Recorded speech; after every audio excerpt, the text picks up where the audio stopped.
योग सिद्धि। दत्तात्रेय जी ने राजस कहा, हे राजन, जब योगी आत्मा का दर्शन कर लेता है तो वह अनेकों प्रकार का विघ्न अनुभव करने लगता है, जैसे बहुत से काम क्रियाओं एवं मानोचित भोग पदार्थों की इच्छा, उदाहरणार्थ स्त्री, दान, फल, विद्या, माया, कुप्य, धन, स्वर्ग, देवत्व, अमृतत्व, रसायन, वायु में कूदना, यज्ञ, जल, अग्नि में प्रवेश, समस्त श्राद्ध एवं दान समूह का फल एवं नियम, उपवास, व्रतादि, देव पूजन आदि उन कर्मों से युक्त होने की इच्छा हो, तब तक योगी को उस दुशा से मुक्त होने का प्रयत्न करना चाहिए। मन को ब्रह्म के साथ एकाकार करके भी उपरोक्त विद्याओं विघ्नों से बचा जा सकता है। इन विघ्नों से छुटकारा मिलने के बाद भी सात्विक, राजसिक एवं तामसिक भेद से प्रातिभ, श्रावण, दैव, भ्रम एवं आवर्त आदि उपसर्ग उत्पन्न होते हैं, जिनमें ये 5 भयंकर उपसर्ग हैं। उपसर्ग जिसके द्वारा वेदार्थ, काव्य, सत्तर, शास्त्रार्थ, विद्याएं एवं शिल्पास्त्र योगी के चित्त में प्रतिभासित हो जाते हैं, उसे प्रातिभ कहते हैं, जिसके द्वारा संपूर्ण शब्दों के अर्थों का ज्ञान हो सके एवं हजारों योजन की दूरी से भी शब्द सुनाई देने लगे। उसे श्रावणी कहते हैं, जिसके द्वारा योगी देव तुल्य होकर पागलों की तरह 8 दिशाओं को देखता है। इसे देव उपसर्ग कहा गया है, जिसे योगी का आचार भ्रष्ट एवं मन के दूषित होने पर निरालंब होकर चक्कर खाने लगता है। उसे भ्रम उपसर्ग कहते हैं, जिसके प्रभाव से ज्ञानावर्त एवं जलावर्त की तरह व्याकुल होकर चित्त को नष्ट कर देता है। वह आवर्त उपसर्ग कहा जाता है। उन सभी उपसर्गों के कारण योगी संपूर्ण देव योनि एवं योग से च्युत होकर संसार चक्र में बार बार परिभ्रमण करता है। इसलिए योगी को मनोमय श्वेत कंबल को ओढ़कर शरीर मंडल में गुरु ज्ञान का दर्शन करें, क्योंकि ज्ञान से ही योग का ज्ञान करना चाहिए। मन में परब्रह्म का चिंतन एवं उसी का ध्यान करना चाहिए। फिर सदा ही अल्पाहारी, जितेंद्रिय तथा योग मुक्त होकर सदा ही भूर्भुवादि 7 प्रकार के सूक्ष्म धारणा को धारण करने से एवं पृथ्वी को धारण करने से सूक्ष्मता की प्राप्ति होती है।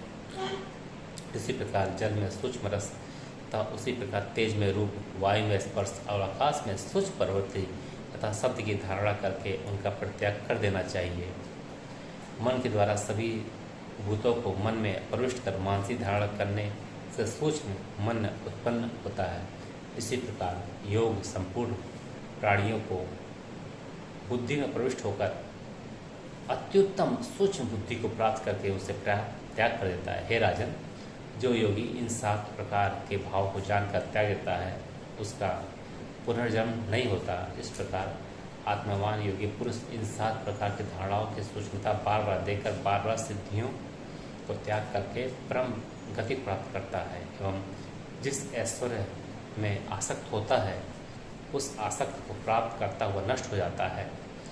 और जो योगी इन सूक्ष्म भूतों को जानकर परित्याग कर देता है, वही परम पद को प्राप्त करता है। जब योगी गंध आदि से आसक्त हो जाता है तो वह नष्ट हो जाता है और वह पुनः मानव शरीर को प्राप्त करता है। यदि योगी इन 7 प्रकार की धारणाओं का परित्याग करके उन सूक्ष्म सूतों में लय हो जाता है, अथवा देवता, दानव, गंधर्व, पन्नग और राक्षस आदि के शरीर में लीन होकर भी किसी में आसक्त नहीं होता है, तो वही अणिमा, लदिमा, महिमा, प्राप्ति, प्राकम्य, इसित्व, वसित्व और कामावासत्व इन 8 प्रकार के ईश्वरीय गुणों को प्राप्त करता है, जिसके द्वारा सूक्ष्मति सूक्ष्म होवा अणिमा है, जिसके द्वारा सभी कार्यों में लघुता उत्पन्न होवा लदिमा है, जिसके द्वारा सबका पूजनीय होवा महिमा है, जिसके द्वारा अप्राप्त वस्तुएं प्राप्त हो जाएं, वह प्राप्ति है, जिसके द्वारा व्यापक शक्ति उत्पन्न हो वह प्रकामय है, जिसके द्वारा ईश्वरत्व की प्राप्ति हो वह ईश्वरत्व है।